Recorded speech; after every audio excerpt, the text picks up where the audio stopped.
خدا کی تمجید کرنے والا منہ اور گواہی دینے والا منہ ہوگا۔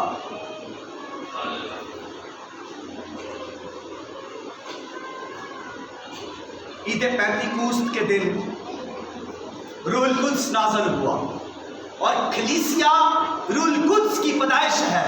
روح القدس کی قدرت سے پیدا ہونے والی کلیسیا کیسے چپ بیٹھ سکتی تھی؟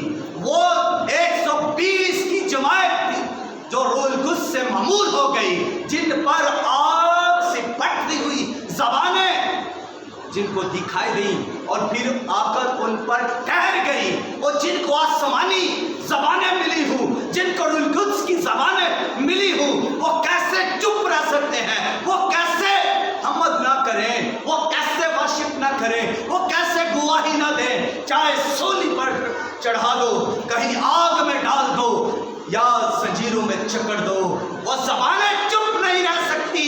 پالوس اور سیلاس کو بیڑیوں میں جکڑ دیا، کال کوٹری میں بند کر دیا، اور وہ بلند آواز سے حمد کے گیت گانے لگے اور دعا کرنے لگے، کیونکہ وہ روح القدس سے معمور تھے۔ ان پر روح القدس کی زبانیں نازل ہوئی تھی، ان پر روح القدس نازل ہوا تھا، ان کے اندر روح القدس کی قدرت تھی، اور ان کو روح القدس نے چھوا تھا۔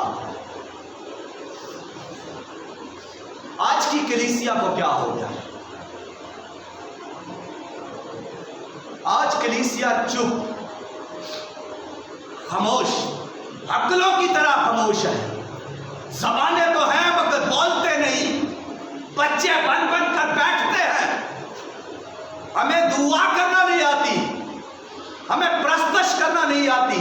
ارے چرچ آئیں گے تو کچھ آئے گا نا، خادم کے پاس آؤ گے تو کچھ برکت ملے گی۔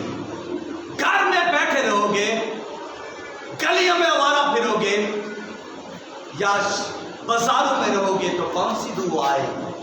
کون سی بولی بولو گے؟